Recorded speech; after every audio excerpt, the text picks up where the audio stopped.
As-tu déjà ressenti que notre monde s'accélère vers une destinée que nul ne peut arrêter? As-tu remarqué ces secousses dans les cœurs, cette confusion dans les âmes, comme si quelque chose ou quelqu'un s'apprêtait à surgir? Le Mahdi. Ce nom traverse les siècles, murmuré dans les assemblées de savants, inscrit dans les hadiths du prophète, et redouté par ceux qui gouvernent avec injustice. Mais comment le reconnaître? Quel est le tout premier signe que l'islam nous a donné?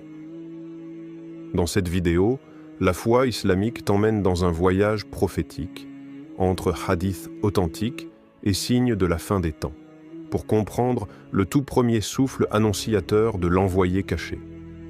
Bismillah. Ô Allah, Seigneur des mondes, éclaire nos cœurs par ta lumière, raffermis notre foi en ces temps troublés, et accorde-nous de reconnaître la vérité lorsque ton décret se manifestera. Amen. Avant de commencer, si tu veux des rappels puissants, des révélations prophétiques et des vérités cachées que peu osent aborder, abonne-toi maintenant La Foi Islamique et n'oublie pas d'activer la cloche pour ne rater aucun des signes. Partie. Les prémices de la promesse, quand l'histoire bascule. À travers les siècles, une promesse silencieuse a traversé les cœurs des croyants. Une promesse faite par le prophète Muhammad, transmise de génération en génération, comme une lueur dans la nuit, comme une certitude dans un monde qui chancelle. Un homme apparaîtra. Il ne cherchera ni pouvoir ni renommée. Il sera craintif, modeste, et pourtant, c'est lui qui changera le cours de l'histoire, le Mahdi. Ce nom, si souvent évoqué, parfois galvaudé, n'est pas une légende. Il est une réalité prophétique ancrée dans les textes les plus authentiques. Il sera l'étendard de la justice dans une époque où l'injustice étouffera les cieux. Mais avant qu'il ne paraisse, des signes auront lieu, clairs, majeurs, inévitables.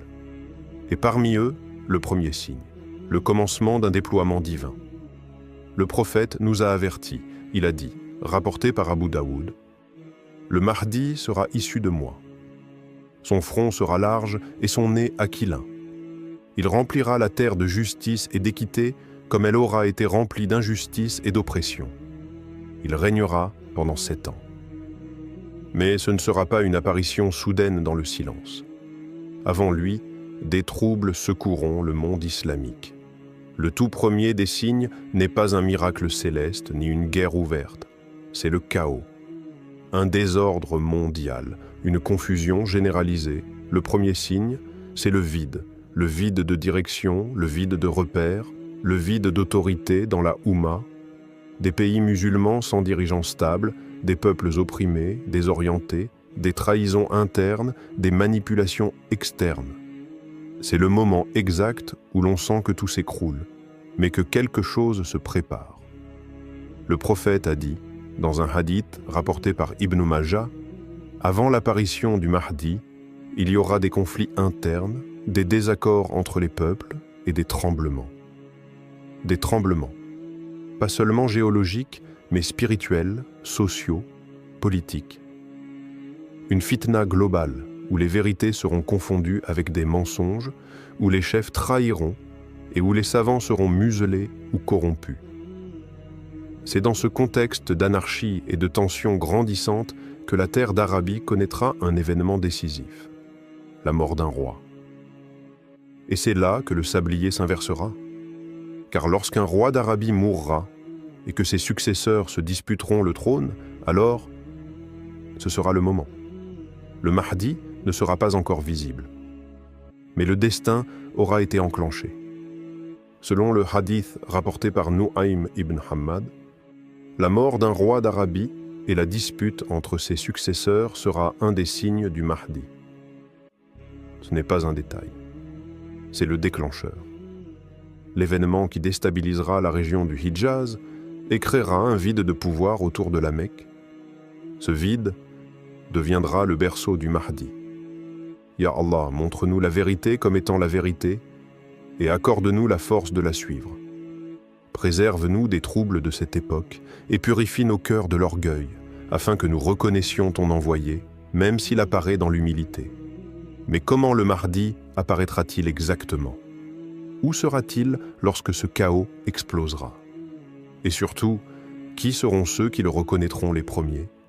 Dans la prochaine partie, nous suivrons la fuite du Mahdi, son refus d'être un chef et la scène bouleversante où des croyants le trouveront près de la Kaaba.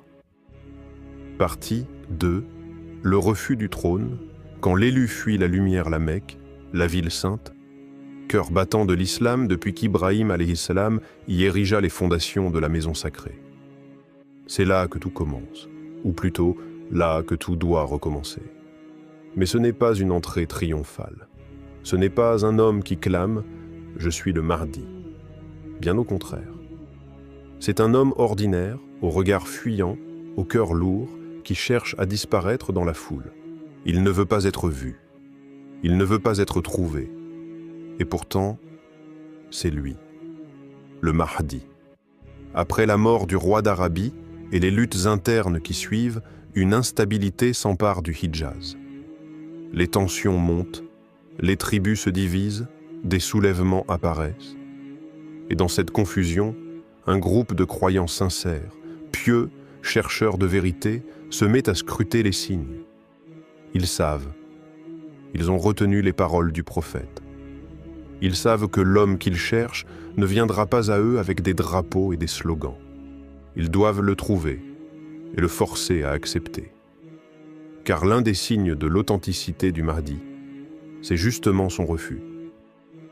Le prophète Muhammad a dit « Le Mahdi apparaîtra alors que les gens se disputeront à propos du pouvoir. Il refusera l'autorité, mais elle lui sera imposée de force entre le coin de la Kaaba et la pierre noire. » Rapporté par Ahmad et Abu Daoud. Imaginez la scène. Un homme en prière, peut-être en pleurs, peut-être dans une retraite spirituelle. Un cœur pur dans une foule agitée. Et soudain, des croyants le reconnaissent. Pas par un miracle, pas par une révélation tombée du ciel, mais par les signes physiques, les signes du cœur, et par les paroles prophétiques. Un front large, un nez aquilin, une lignée bénie, et surtout, une lumière dans le regard que rien ne peut imiter. Ils l'entourent, ils le pressent, ils le supplient. Puis ils insistent, et finalement, ils lui prêtent un serment. La Baïa, mais pas n'importe où, à un endroit unique au monde, entre le Maqam d'Ibrahim et la pierre noire. Ce n'est pas un acte politique. C'est un engagement spirituel. Ce serment n'est pas pour un homme, mais pour un destin. Et lui, le Mahdi, pleure. Il sait ce que cela signifie. Il sait qu'il ne pourra plus se cacher, que le monde entier se retournera bientôt vers lui, que les injustes le traqueront, que les hypocrites le calomnieront. Mais il sait aussi que c'est l'heure de la promesse. La prophétie est en marche. Mais ce n'est que le début. Car ce que peu savent, c'est qu'après ce serment secret à la Mecque, une armée sera envoyée contre lui. Une armée venue de Syrie ou du Najd, une armée remplie de haine pour étouffer la lumière avant qu'elle ne se répande. Ils marcheront vers lui avec armes, avec fureur. Mais Allah est le protecteur de ses élus. Dans la prochaine partie, nous verrons le destin de cette armée engloutie sans combat. Un événement unique dans l'histoire humaine, un miracle qui fera trembler les tyrans et confirmer aux croyants que le Mahdi n'est pas un rêve. Il est bien réel. Ô Allah, guide-nous vers ceux que tu as choisis, même s'ils se cachent d'épite dans l'humilité. Ne laisse pas nos cœurs aveuglés par les illusions de ce monde, et protège ton serviteur promis, celui qui restaurera la justice en ton nom. Partie 3. L'armée engloutie, le châtiment céleste. Il y a des moments dans l'histoire où les lois de la nature s'arrêtent, où le sable ne se comporte plus comme du sable, où la terre cesse d'être neutre, elle devient un champ de justice. Après que le Mahdi ait été reconnu par un groupe de croyants à la Mecque, la nouvelle se répand, lentement mais sûrement, dans le monde musulman. Et comme l'avait prédit le prophète, les tyrans ne resteront pas silencieux. Ils ont peur, non pas d'un homme, mais de ce que représente cet homme. Une ère de justice. La fin de leur règne fondée sur le mensonge, l'exploitation et l'oppression. Alors ils réagissent, brutalement. Une armée est envoyée, une armée organisée, forte, convaincue de pouvoir écraser ce petit groupe de croyants qui a osé prêter allégeance à un inconnu. Mais ils ignorent qu'ils ne vont pas affronter un homme. Ils vont défier une promesse divine. Le prophète l'a dit dans un hadith authentique. Une armée se dirigera vers la Kaaba pour combattre le Mahdi. Et lorsqu'elle atteindra une plaine entre la Mecque et Médine, Allah les engloutira dans la terre du premier au dernier. Rapporté par Muslim, imaginez, un désert sans fin, une colonne de soldats bien armés, des chefs arrogants, des bannières claquant au vent, et puis un craquement, un frémissement sous leurs pieds. Le sol devient instable, ils s'arrêtent. Ils regardent autour d'eux, certains reculent, d'autres crient, mais il est trop tard. La terre s'ouvre, littéralement. Elle absorbe les chevaux, les armes, les cris. Il ne reste rien. Pas un survivant. Ce n'est pas un tremblement de terre. Ce n'est pas une catastrophe naturelle, c'est un avertissement divin, une signature d'Allah sur la véracité du Mahdi. Les croyants en sont saisis, les hypocrites tremblent, les oppresseurs doutent, car ce genre de miracle ne laisse aucune ambiguïté. Le monde commence à comprendre. Le Mahdi n'est pas un agitateur politique. Ce n'est pas un imposteur sorti des ténèbres de l'ambition. C'est l'élu de Dieu. Mais cette destruction totale ne touche qu'une seule armée. Le reste du monde, lui, observe. Certains restent silencieux, d'autres se rallient, et d'autres encore préparera par la suite. Car l'histoire ne s'arrête pas là, elle s'accélère. Après ce signe céleste, le Mahdi n'est plus un homme caché. Il devient le point de convergence de l'espoir des opprimés, le refuge des croyants. Les savants se tournent vers lui, les peuples prient pour lui, et les ennemis redoublent de haine. Mais une chose est claire, la terre elle-même s'est rangée de son côté. Ô Seigneur des cieux et de la terre, toi qui peux faire disparaître une armée d'un seul mot, accorde-nous la lucidité dans l'époque de la confusion. Fais de nous ceux qui reconnaissent tes signes, avant qu'il ne soit trop tard. Partie 4. Le réveil des cœurs. Quand la Oumma ouvre les yeux. Après le tremblement du désert, ce ne sont pas seulement les sables qui ont été bouleversés, ce sont les cœurs. Le signe de l'armée engloutie n'a pas été une simple démonstration de puissance divine. C'était un message adressé à tous ceux qui vivent encore dans le doute, l'insouciance ou la soumission à l'injustice. La nouvelle du miracle se répand comme le feu dans une plaine sèche. Elle traverse les frontières, traverse les écrans, traverse les âmes. Les gens commencent à réfléchir. Et si c'était vrai? Et si c'était lui? Et si le moment tant redouté était enfin arrivé? Ce ne sont plus seulement des savants ou des chercheurs de signes qui en parlent. Ce sont des pères de famille, des mères en larmes, des jeunes égarés qui reprennent le chemin de la mosquée. Un réveil silencieux s'amorce, car ce signe venu du ciel agit comme un miroir. Chacun se regarde désormais avec une autre conscience. Et chacun sait, au fond de lui, que l'histoire a basculé. Dans les rues de certaines villes, des groupes se forment, non pas pour protester ou revendiquer, mais pour prier. Les masjids s'emplissent de voix tremblantes. Des larmes coulent sur des joues qui n'avaient pas pleuré depuis longtemps. Et partout, la même invocation revient murmurée dans toutes les langues. « Ya Allah, fais de nous ceux qui soutiennent ton serviteur, le Mahdi. » Dans ce moment unique de l'histoire, la Oumma ne regarde plus vers les rois, les présidents, ni les médias. Elle regarde vers les cieux, et pour la première fois depuis des siècles, elle commence à croire à l'impossible.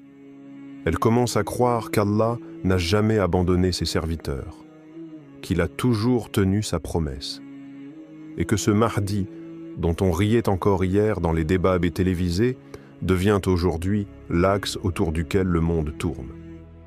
Mais attention, ce réveil n'est pas unanime. Certains continuent de douter, d'autres s'accrochent à leurs privilèges, à leur royaume construit sur le sang des innocents. Ils voient dans le Mahdi une menace à leur système. Ils préparent déjà la riposte. Mais celle-ci ne sera plus qu'une guerre d'hommes, car à partir de maintenant, c'est une guerre spirituelle. Un combat entre la lumière et les ténèbres, entre la sincérité et l'hypocrisie, entre ceux qui reconnaissent les signes et ceux qui les nient, même quand la terre elle-même les crie. Et au centre de cette tempête naissante se trouve une seule figure, un homme simple, pieux, dont le cœur bat en harmonie avec la vérité. Le Mahdi. Il n'a ni armée, ni fortune, ni alliance politique. Mais il a avec lui ce que nul tyran ne peut acheter, le soutien d'Allah. Ô toi qui éveilles les cœurs endormis, fais que le nôtre se réveille avant qu'il ne soit scellé. Donne-nous de reconnaître tes signes, de suivre tes serviteurs pieux et de ne pas être parmi les aveugles alors que la lumière se lève. Partie 5.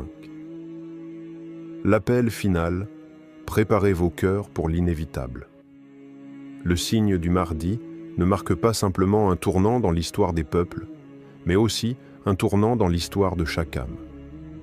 Chacun de nous est appelé, en ce moment précis, à faire un choix. Le premier signe ne révèle pas seulement le début d'une ère de grands bouleversements. Il révèle aussi le véritable état de notre foi. Sommes-nous prêts? Sommes-nous prêts à accueillir le Mahdi, ce guide qui viendra restaurer la justice, la paix et la vérité dans un monde qui en a désespérément besoin? Certains diront qu'ils sont déjà prêts, qu'ils attendent ce moment depuis toujours. Mais en vérité, c'est l'intérieur qui doit se préparer. Le Mahdi viendra non seulement pour les nations, mais pour les cœurs. La question n'est pas seulement de savoir si nous serons physiquement là au moment où il apparaîtra. La véritable question est, serons-nous spirituellement prêts à le suivre? Le Mahdi n'est pas un homme ordinaire. Il n'est pas là pour construire des empires ou des royaumes terrestres. Il est là pour restaurer l'ordre spirituel de l'univers. Il nous invite à retourner aux racines de notre foi, à renouer avec ce qui est authentiquement islamique, la soumission totale à Allah. Que pouvons-nous faire pour nous préparer? L'effort commence en nous-mêmes. Nous devons purifier nos cœurs, corriger nos intentions et demander à Allah, dans chaque prière, de nous rendre dignes de faire partie de ce moment historique. Car il n'y a pas de place pour l'arrogance ou l'hypocrisie dans cette mission. Il n'y a pas de place pour ceux qui croient avoir tout sous contrôle, sans la conscience profonde que chaque souffle qu'ils prennent est une bénédiction d'Allah. Ce moment arrive pour distinguer les justes des injustes. Le Mahdi n'apparaîtra pas simplement pour redresser les torts dans le monde extérieur. Il commencera par redresser le monde intérieur de ceux qui le reconnaîtront, ceux qui se prépareront spirituellement à cette rencontre. L'injustice qui régnera avant son apparition sera un défi pour tous. Mais chaque moment difficile que nous vivons, chaque épreuve de la vie, est un test, une préparation pour nous rapprocher d'Allah. La vérité qui se cache derrière ce premier signe, c'est que la bataille commence en nous, la lutte entre l'âme et ses passions, entre la foi et le doute, entre la lumière et l'obscurité. Mais la victoire est promise.